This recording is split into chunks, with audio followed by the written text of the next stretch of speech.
Hi, greetings, fellow Slayers. Well, it's time to take another look at another episode of Buffy the Vampire Season 1, and today we're going to be looking at the episode Angel. The Master's displays that Buffy's killing his vampires, the latest victim being Zachary. Deeming Darla's request to deal with Buffy too personally motivated, the Master decides instead to send the Three, a trio of warrior vampires, to take the Slayer out. The three ambush Buffy on her way home from pre-fumigation night of the Bronze.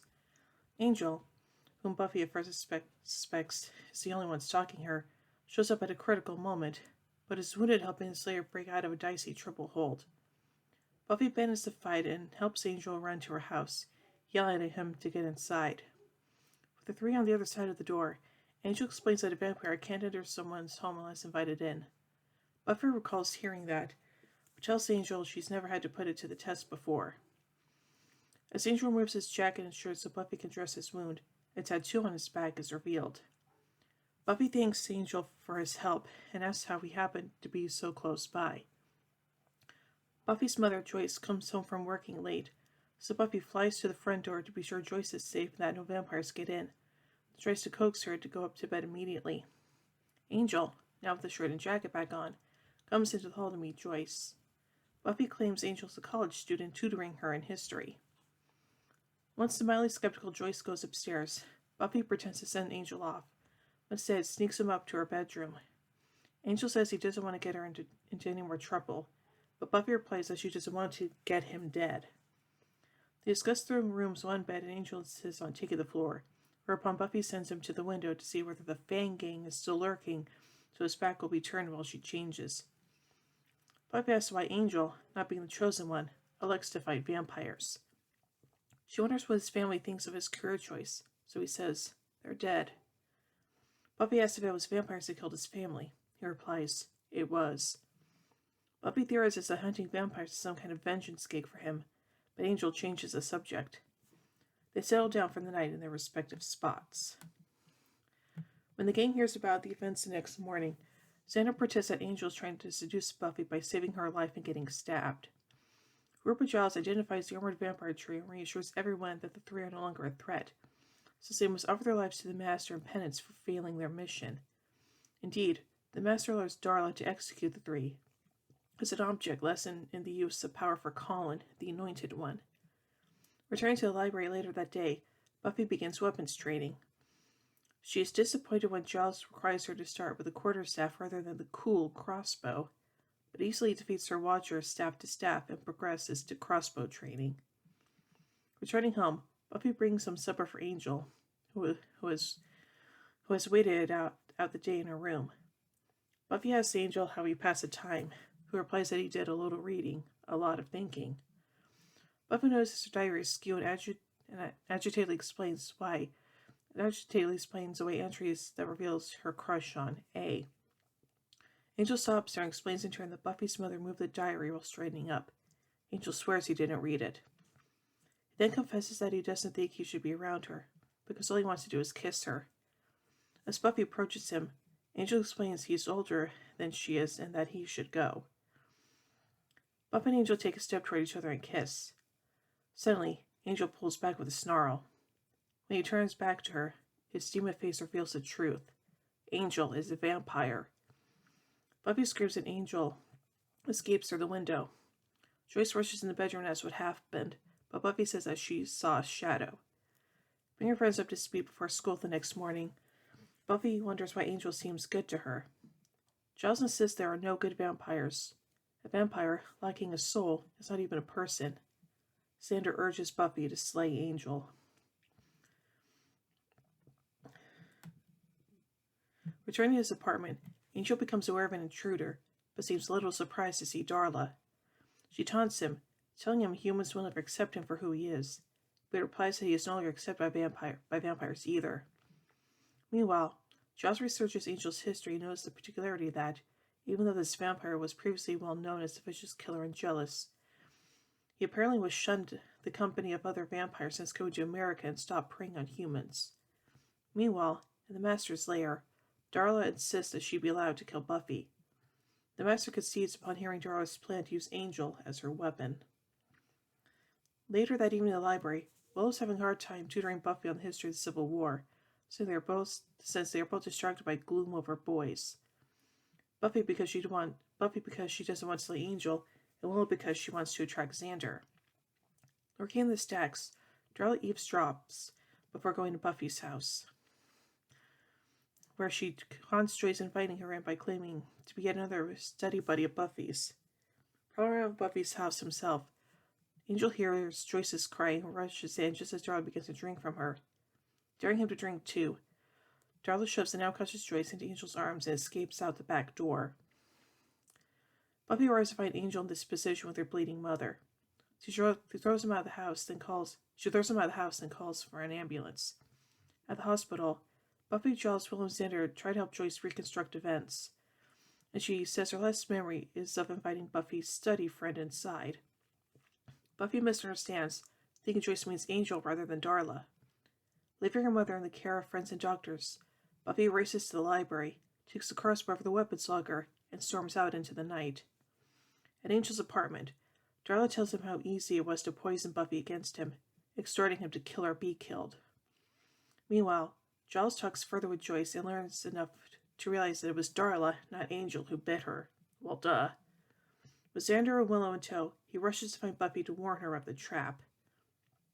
Alone in the dark, Buffy trucks Angel to the deserted bronze and engages him in combat. Angel soon tackles and disarms Buffy, but she retrieves her weapon before he can recover his balance.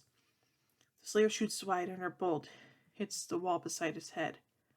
When she demands an explanation for his actions, particularly why he spared her but not her mom, Angel mockingly recounts highlights from his Angelus days. Buffy asks what changed, so Angel tells her the story of the Calderash girl he once killed, whose family cursed him in retribution. They gave him a soul that would rack him with guilt, eternally tormenting him for the evil he had wreaked during a century and more of unbridled vampirism. He denies biting Joyce, yet confesses wanting to, as well as wanting to kill Buffy herself. Sarah lays aside her crossbow and offers her throat to Angel. Suddenly, Darla emerges from the shadows and starts to taunt them, boasting to Buffy that she, Darla, was the vampire who turned Angel all those decades ago. When Buffy levels her crossbow, Darla pulls out a pair of handguns and fires. Hit, Angel crumples to the floor. Buffy tries to recover behind the bar and loses a bolt that hits Darla's chest but misses her heart. Hearing gunfire, Giles, Willow, and Xander rush in to distract Darla, shouting to Buffy that it was Darla who bit Joyce, not Angel. As Darla blazes away, keeping the Slayer and her friends pinned down, Angel lunges toward the wall and yanks out the crossbow bolt that had missed his head earlier. Looking up from behind, Angel stakes Darla through the heart. She says his name and turns into dust. In the lair, Colin consoles the Master for his loss of Darla at Angel's hands. Once again the bronze, now post-fumigation, Willow, Xander, and Buffy comment on how much and how little has changed since their last outing. Noticing Angel across the crowded room, Buffy goes to thank him and tell him goodbye. They kiss and mention how painful this is. As Angel watches Buffy leave, his chest has a burn in the shape of Buffy's cross necklace. Aww. So let's take a look at some continuity surrounding this episode. Buffy invites Angel into her house for the first time, an invitation she revokes temporarily due to misunderstanding. That restores it, only to revoke it later again in the episode Passion. The Master says he misses Angel. In the episode Darla, it's revealed that their first encounter was a violent one and nearly resulted in Angelus being killed in one spot. In Destiny, Angelus explains disdainfully that Darla's precious master called for her. These scenes do not engender the idea of any kind of fondness between the two, although in missing Angel, the Master might be referring to the destruction and terror he caused while soulless. Angel tells Buffy it was vampires who called his family. Indeed, in the episode The Prodigal, it'll be revealed that, alongside Darla, he was one of these vampires. Angel tells Darla, "Last time I saw you, it was kimonos. Last time we saw her was in China, during the Boxer Rebellion." Giles said that Angel had been a vampire 240 years or so. His facts are fairly accurate since he was turned 244 years beforehand. The Master says, "Out of the mouths of babes," after a comment made by the Anointed One in the Season 6 episode 2 to Go. Xander repeats the line after a comment by Dawn, both of which relate to murder. After Buffy finds out Angel is a vampire with a soul, They kiss and we see the cross Angel gave her searing his chest. Years later, and beneath you, after Buffy realizes Spike has a soul, he drapes his body on a large cross as it burns him. Additionally, Angel tells her, "I wanted to kill you," and Spike uses the words, "I dreamed of killing you." Angel being a vampire with a soul will be a major plot point. In surprise, Angel loses his soul after a night of perfect happiness with Buffy, becoming a villain for the rest of the season until Willow restores his soul once more, an act that propels her into an interest in witchcraft. Calderas cursing Angel with his soul is seen in Becoming, Part 1. And now onto the production of this episode. This is the first episode to feature the show's opening prologue used to explain the Slayer mythology. During the production of this episode, it took the makeup department 60 to 90 minutes to apply the vampire prosthetic on David Boreanaz. Angel's Hugo Boss duster is worth over $1,000. Producer-writer Marty Noxon, who reportedly first thought this series was going to be a failed TV show after a failed movie, had original person changed after watching this episode, particularly seeing Buffy offers her neck to Angel. The episode, which first reveals the character Angel's true nature and origins, is written by David Greenwald, who would later be known for co-creating the spin-off Angel. And now onto some pop culture references. Xander's line, "Fish gotta swim, birds gotta fly," is a line from the song "Can't Help Lovin' Dat Man" from the 1929 musical Showboat. The master says that with great power comes great responsibility, quoting from the origin story Spider-Man. Cordelia rails against another student wearing the same dress as hers, decrying as a knockoff and the result of free trade agreements, a reference to the recently enacted North American Free Trade Agreement, or NAFTA. And now finally, onto some goofs.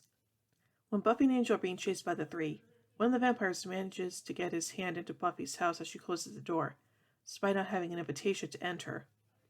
This is inconsistent with the vampire barriers on people's homes in later episodes, where no part of a vampire can enter home uninvited.